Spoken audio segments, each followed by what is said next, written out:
Hi friends, so hope you guys are doing great. आज की video थोड़ी interesting होने वाली है because today we will be combining biology and technology together. कैसे? बिकॉज आज का topic is neural networks. So neural network से मेरे पास एक क्वेश्चन आया, बायो रिलेवेंट है। So I want to know कि हमारी कौन सी बॉडी में न्यूरॉन्स होते हैं। सो आई एम अज्यूमिंग हर एक का answer would be brains, but the correct answer is हमारी हर बॉडी के हर पार्ट में न्यूरॉन्स एग्जिस्ट करते हैं। It's due to some chemical and electrical reactions जिसकी वजह से हमारे सिग्नल्स ब्रेन तक पहुंचते हैं एंड ब्रेन से सिग्नल्स हमारे बॉडी तक जाते हैं। ठीक है, जो भी बॉडी पार्ट हो, लाइक हैंड है, अगर उसको हिलना भी है तो उसके लिए भी नेटवर्क पूरा चलता है। ठीक है, सो हम अब बात करते हैं टेक्नोलॉजी में न्यूरल नेटवर्क की सोच कहाँ से आई। जो साइंटिस्ट थे उन लोगों ने कुछ इस तरीके का स्ट्रक्चर बनाने की सोची जिसमें हमारे जो ब्रेन है ना वो किस तरीके से काम कर रहा है वैसे ही कुछ मशीन से काम कराने की दे ट्राइड। ठीक है, सो दैट्स वाई उसका नाम उन्होंने आर्टिफिशियल न्यूरल नेटवर्क रख दिया। ठीक है, जो ये न्यूरल नेटवर्क लिखा है इसको हम ANN ऐसे भी कह सकते हैं, आर्टिफिशियल न्यूरल नेटवर्क। सो होता क्या है बेसिकली, इसमें we are trying to mimic the structure of the brain. कैसे? एक बार पहले एक्सॉन्स, डेंड्राइट्स यानी कि हमारे पूरे न्यूरॉन का स्ट्रक्चर समझते हैं, उससे हमें फ्लो एक इजी भाषा में समझ आ पाएगा। ठीक है, सो कम ऑन, देखो गाइस, ऐसा सा कुछ हमारा न्यूरल नेटवर्क का स्ट्रक्चर बनता है, मतलब न्यूरॉन्स बनते हैं। ठीक है, अगर आप ये देखोगे इसमें you will find a cell body. ठीक है, ये हमारे हैं dendrites, these are the axon and this is the nucleus. अब होता क्या है, वो ऐसे रहा है कुछ कि इस तरीके से हमारे पास ये स्ट्रक्चर होता है। ठीक है, मैं थोड़ा नेक्स्ट वाली रफ बना रही हूँ। ठीक है, बट अंडरस्टैंड द क्रक्स। सो ऐसे करते करते यहाँ पे सपोज हमारा बॉडी है। ठीक है, यहाँ पे हमारे पास ब्रेन है, तो how the signals are going, यहाँ से सिग्नल जाएगा। ठीक है, ब्रेन से सपोज इधर, इधर से इधर, ऐसे करते करते वो काफी न्यूरॉन्स के साथ कनेक्टेड है, तो finally it will reach the body part जहाँ पे भी उसको मैसेज पहुंचाना है। सिमिलरली बॉडी से मैसेज जाएगा ऐसे, इसी उस वे में। ठीक है, एंड ब्रेन तक हमारे मैसेज रीच कर जाएगा।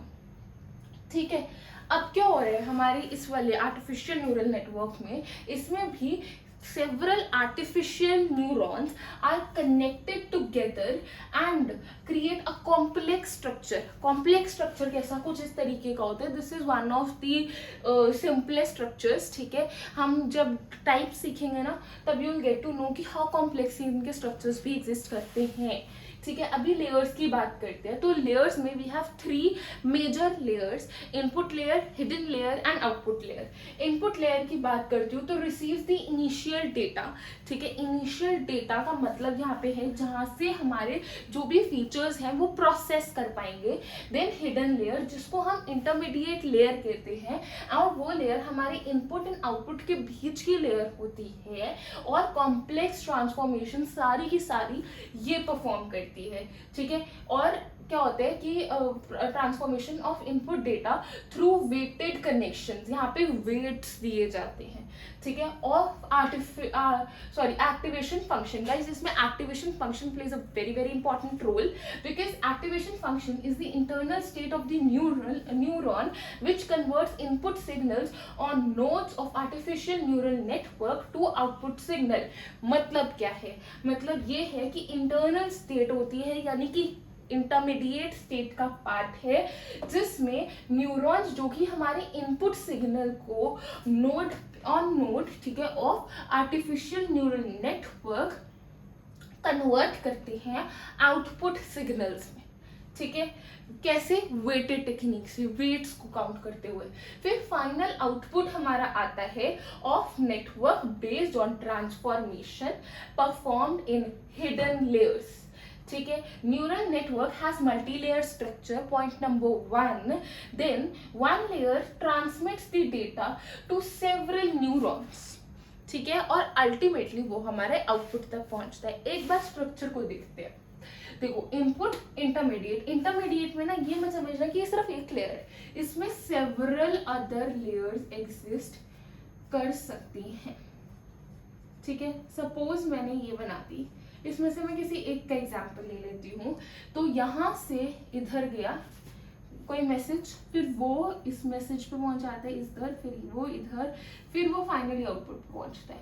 अब इट इज नॉट नेसेसरी कि आउटपुट हमारा ओनली वन हो, ठीक है. आउटपुट भी हमारे पास सेवरल हो सकते हैं.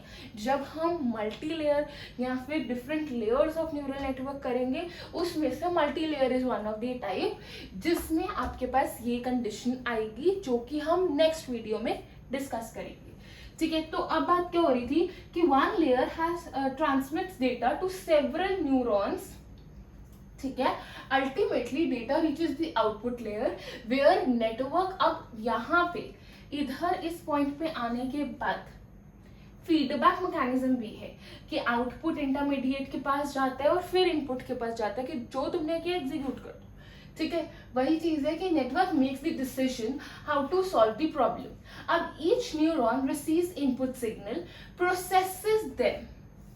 जैसे ही ईच न्यूरॉन को इनपुट सिग्नल मिलेगा, वो प्रोसेस करेगा एक्टिवेशन फंक्शन को यूज करके और प्रोड्यूस करेगा हमारा output signal, that is further passed to other neuron. अब यही हो रहा है ना, एक इनपुट सिग्नल पहले वाले उस पे गया, फिर इधर गया, फिर इधर गया, what ever the path is chosen, ठीक है. एंड ऐसे ही वन न्यूरॉन दूसरे न्यूरॉन को पास करता है, फिर दूसरा तीसरे को, तीसरा चौथे को, और ऐसे करते करते हम आउटपुट पे पहुंचते हैं. वही बात हमने इधर की है. So this is all for this video, guys. Next video में we'll be discussing about advantages, disadvantages and most important types. So stay tuned. All the best for your exams. Please don't forget to like, share and comment. Most importantly, subscribe to stay in touch with such videos. So all the best again, guys. Please screenshot le lo and bye bye.